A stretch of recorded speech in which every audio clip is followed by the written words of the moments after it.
Ang daming nag-aaraling OFW sa Japan. At isa yung kanilang isinisigaw doon, suporta para kay BP Inday Sara. At natatawa nga ako dun sa mga troll na sumisilip at nakakapanood din. Sabi nila ang galing daw ng pagka-edit. Ako mang ito saan ko man ang gulo tingnan wala akong makita na hindi talagang ini-edit lang. Kasi may mga ini-upload kaya na o inipopos na mga rally na nilalagyan lang ng sound na Duterte ay sinisigaw. Pero ang totoo, hindi naman talaga yun yung actual na rally na ang isinisigaw ay Duterte. Siguro ganun yung kanyang iniisip. Katulad yung nangyari sa Dubai, di ba? Hindi naman talaga yung rally para kay BP kundi meron sila rong panran na dinaraos. At yan ang pag-uusapan natin. Yan ang tatalakayin natin. At bago yan isang magandang araw ulit sa inyong lahat. Saan mong panig kayo ng Pinas narorong, saan man sulok yan. Ang pagpapalay sa mga atin. Maligayang Pasko at manigong bagong tanpo sa inyong lahat. Si Makatang Tambay muling nagpupugay na wala bang tanging puhunan kundi yung mga logic lang ng buhay. Pa-subscribe kung hindi ka pa nakapag-subscribe at panoorin mo na rin. At para malaman kung ano ang mayroon kay Makatang Tambay. Thank you. Sabi nung mga troll, ang galing naman ang pagka-edit. Talagang parang totoo. Tinitingnan ko ang mabuti. Talagang legit yung mismo nagsasalita dun sa megapon. Talagang Duterte yung binibigkas niya.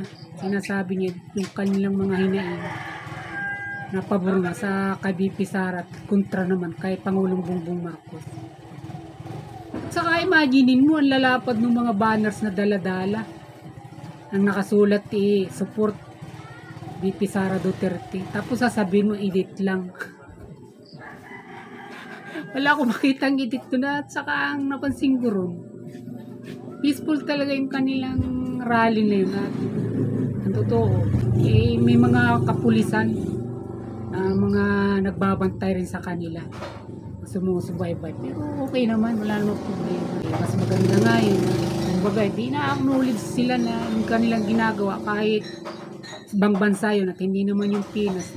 Hinahayaan sila at pinapahintulutan pagraling yun.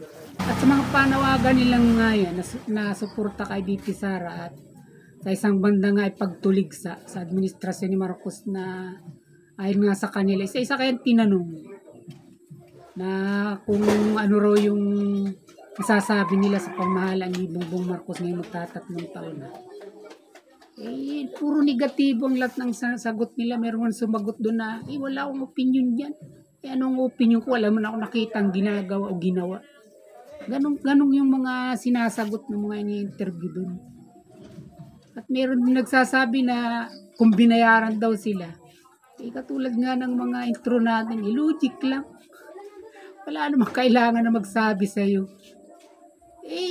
Ibang bansa ito, mga OFW ito sa Japan ito. Mabuti sana kung merong taga rito sa Pilipinas na alam natin na pwedeng mag-organize mo.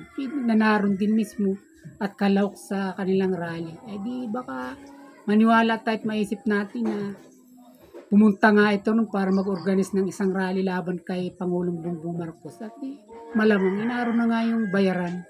Katulad nga nung inaakusa ng mga mahilig sa mga kontrobersya. Pero siyempre mga loyalist ito yung mga ganitong mga nagpaparatang at nangiintriga. Wala naman tinitiyak o hindi sinisigurado na binayaran. Nangiintriga lang sila. Isa rin nagsabi sila, may mga pira kami, may kanya-kanya kaming pira. Kung kami man ay lumalaw ko dito, yun ay bukal sa aming kalooban.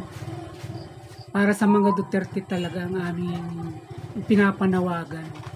Ang aming ipinararating sa sambayan ng Pilipino. Yung kanilang mga sagot dito. Maliwanag yun. At saka, sa halimbawa nga, kung iisipin mo na babayaran sila, sino bibigay sa kanila? TJ Kasbalat ito. O hindi ba? Ganun lang kasimple yun dahil sila lang talaga yun, mga OFWs na talagang naroon mismo. Eh, ibig sabihin, pag sinabing OFWs at walang pumunta ron na narito sa Pinas mismo para mag-organize na, ibig sabihin, usang loob talaga nila na sila lang ang nagsagawa nun. Dahil nga sa mga nababalitaan nila, diba, katulad nga ng maanumal niyang 2025 budget na niratipika at tapos nito ng kahapon pinirmahan na ni Pangulong Bongbong Marcos. Siyempre nakakarating ito sa kanila. At alam, kahit wala naman tayo rito sapat na kahusayan at para sabihin na ito nga totoo, eh, natatangay tayo sa mga maraming nagsasabi at saka may mga basihan na rin nila.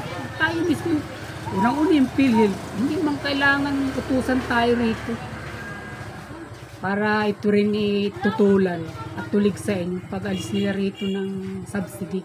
Dahil tayong lahat, di ba, bawat Pilipino ay membro nito. At nalalaman natin na tayo lahat dito tatamaan sa sandali na mga ilangan tayo ng mga kung sakali na magkakasakit tayo. Mabuti na lang huwag talagang walang sakit. Okay lang kahit walang pilil, huwag lang magkakasakit. Sana'y ganun nga. Pero hindi nga ganyan ang buhay, di ba? At yun din yung nagiging dahilan ng pagiging agresibo natin na bumatikos at pumuna sa budget na ito na at di naman natin kabisado lahat ito eh. Yung sa abot ng makakaya natin, alam natin na meron talagang anomalyang ginawa rito. At tama yung pagsasabi ng ilang mga kritiko na mga expert na sa buong history ng pagbabudget din sa kamera, ito na yung pinakamasama, ito na yung pinaka-worst. Sabi nga nila. Yun din talaga yung aking basa rito at tagiging pag-unawa. At sa akin nga rito, gusto ko habang pinapanood ko itong mga nagraraling ito, ako hindi talaga kuminsido na si Marcos ipatalsik ko. Dahil sa edad kong ito naman, marami na rin akong napagdaanan ng mga pagpapatalsik o pagpapaalis sa isang nakaupo. Tapos wala naman, sa totoo lang, wala naman talagang iniunlad na pagkataas mga patalsik ito. Bagkus ay kumbaga napunuan lang yung kanilang, patugunan lang yung mga ego nila na pag gusto nila ay talagang mapapaalis din. Parang ganun lang ang nangyari. Pero kung ganito yung habang tumatagal, yung nakikita ko kay Marcos, parang gusto ko na rin pumagit na sa kalsada at sabihin na bumaba ang isang huwad na Pangulo na nanghiram lang naman talaga ng boto ng totoong pabor sa mga Duterte. Tapos ito yung ating nakikita at napapanood na sasaksihan sa kanyang administrasyon sa ngayon.